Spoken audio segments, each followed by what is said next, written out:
It happened that in the olden times there was a girl named Gretel who liked nothing better than to eat. So she worked as a cook.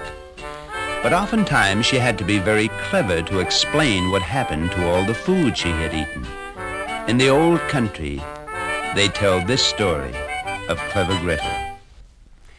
One day, Gretel's master came to the kitchen and said, "Gretel, for dinner we are having tonight a guest, and you will be so kind as to cook for us 2 chickens, as nice as you can." And clever Gretel said, "Yeah, master. I will make them so good they will melt in your mouth altogether." So Gretel prepared the chickens and put them over the fire to roast. And soon they were getting nicely browned. And Gretel called, "Master, the time to eat the chickens is almost now already, because after in a few minutes they will be cooked so much and they will not taste well together all in your mouth." And the master said, "Ach, the guest is late. I myself will run out and get him." And away he went out the door. Now, sitting alone by the fire and basting the chickens with butter, Gretel began to get extremely hungry. Oh, my goodness. Oh, what wonderful chickens. Gee, I never saw such beautiful chickens in my whole life. Look at the way they look. I cannot stand to look at them altogether. Oh, what lovely chickens. Phew. It's a shame nobody should taste them before they cook too long and spoil the whole juiciness from them. And what if the master can't find the guest even? And deciding that, she cut off a chicken wing and quickly ate it. Then she turned the chicken to baste it some more. I really don't know what is the matter. It doesn't look right to me. It's what we say here, cockeyed. It's all lopsided. And she cut off the other wing and ate that one quickly as well. But now Gretel had to turn the chicken again. And as she ladled more butter on the golden skin, she said hungrily, "Oh, so juicy, so juicy. And by the time my master returns, it may be drier than a bone. And that wouldn't be right for the chicken." So she ate the whole chicken. While she was still smacking her lips and licking her fingers, she began to take pity on the second chicken, naturally. And she said, "Well, what is right for one is right also for the other one. Well, where one is, there should be the other be too, one where that one is." And so she seized the other chicken and ate every single bit of it. As she finished the second chicken, the master came hurrying in. "Gretel," he said, "the guest will be here in just one moment, and I will go and make sharp the knife for carving all the chickens right here." At that very moment, the guest knocked at the door. And clever Gretel hurried to open it, and before he could even step inside, she whispered, "Run away, run away, because something terrible is happening what they are planning inside. Do you know what is happening inside? My master is planning to cut off your ears. Listen, do you hear? He makes sharp the whole knife to cut off your ears, both of them ears." Well, you can well imagine how this frightened the guest.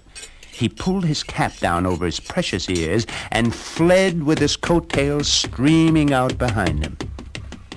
Then Gretel hastened to the dining room and said to her master, "Well, master, a fine kind of guest you invited here to dinner." "What do you mean?" he asked. "Well, he just grabs the chickens that I cooked so nicely, worked so hard, and is now running away with them."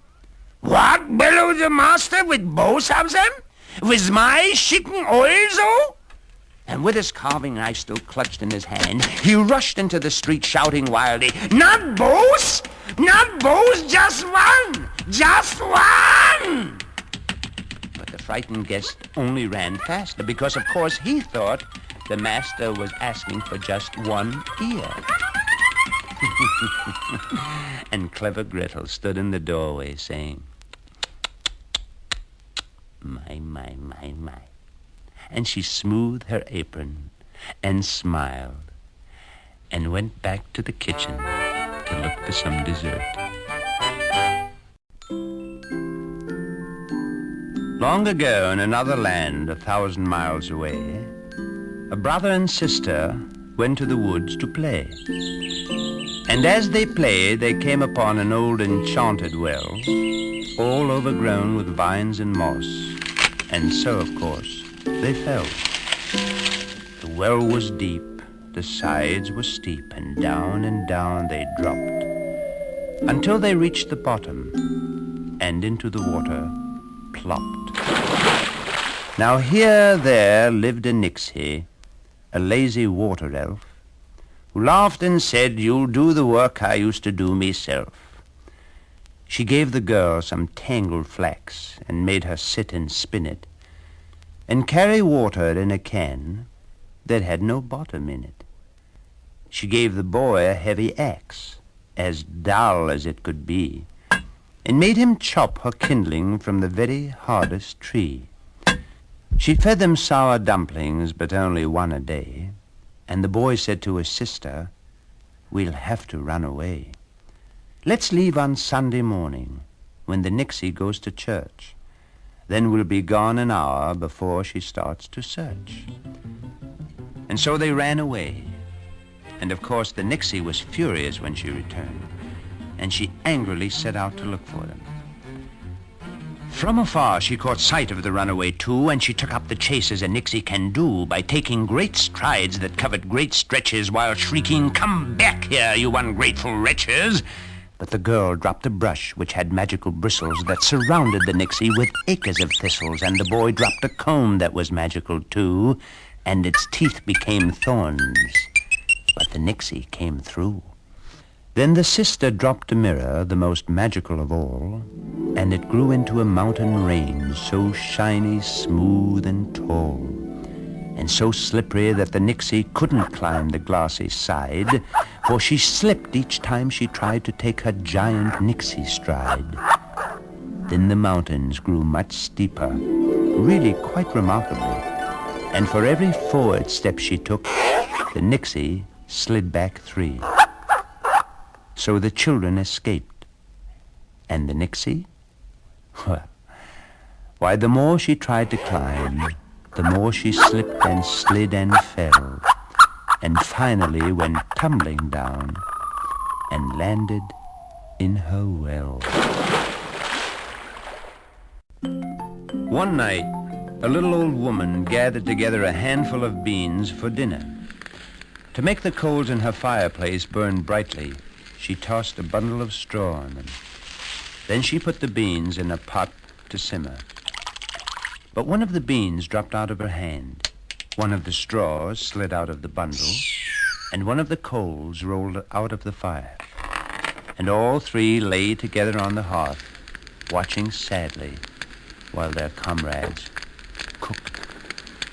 Said the straw in a reedy voice, It's pleasant to escape the flames, but as you fellas saw, my relatives went up in smoke, and I'm the, well, last straw. And the bean bubbled, "Well, as for me, I'd glad to be in this delightful spot, or here or there or anywhere before I go to pot." And the coal hissed, So nice to meet you, gentlemen.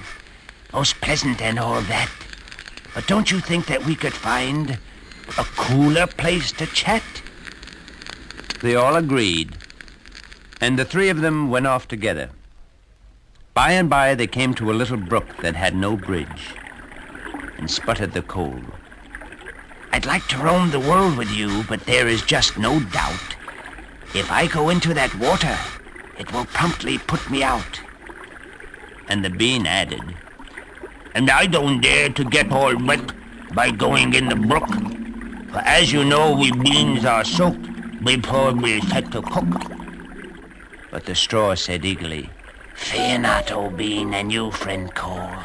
There is a way, you see. I'll stretch myself from shore to shore, and you can cross on me. and the straw stretched himself across the stream, just like a tiny bridge.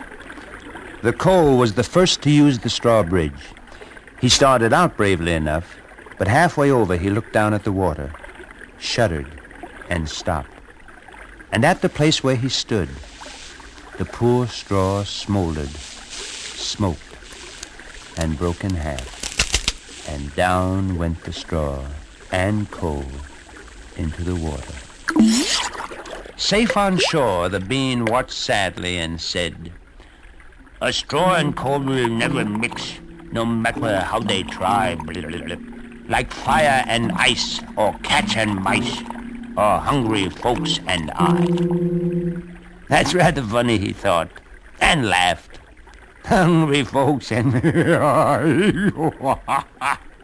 That's very funny.